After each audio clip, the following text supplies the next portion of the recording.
John was a young man with a simple life. He worked as a librarian, finding joy in surrounding himself with books. He loved his routine, the smell of old paper, the quiet hum of the library, and the occasional chats with visitors. John had dreams too, of writing a book someday, filling it with stories that would transport readers to other worlds. John was close to his family. His parents, though worried about his quiet nature, were proud of the man he had become.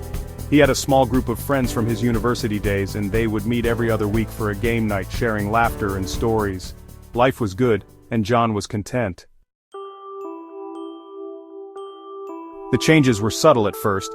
John started forgetting things, appointments, conversations, even simple tasks.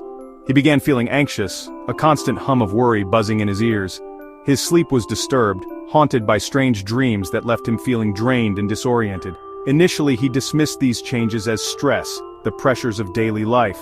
Then came the voices, whispering just at the edge of his hearing. They started as murmurs, indistinguishable words that made him question his sanity. Soon the whispers grew louder, clearer. They taunted him, mocked him, and filled his head with terrifying images. John tried to ignore them, to pretend they weren't real, but the voices persisted, chipping away at his peace of mind. Distinguishing reality from the hallucinations became a constant struggle for John. He would see shadows lurking in the corners of his eyes, feel phantom touches on his skin. The voices grew stronger, their words weaving a confusing narrative in his head. They told him he was in danger, that people were plotting against him, that he couldn't trust anyone. The fear was paralyzing. It kept him confined to his apartment, afraid to step outside, afraid of his own thoughts. His work suffered, his interactions with colleagues strained. The library, once a sanctuary, now felt oppressive, the silence amplifying the voices in his head. He withdrew from his friends, their attempts at contact met with silence.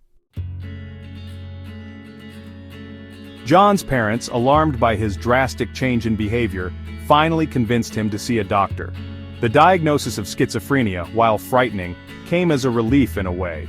It gave a name to the torment he had been experiencing, a reason for the fear and confusion that had consumed him. The journey ahead was not easy. Medication helped manage the hallucinations, but it was a constant battle.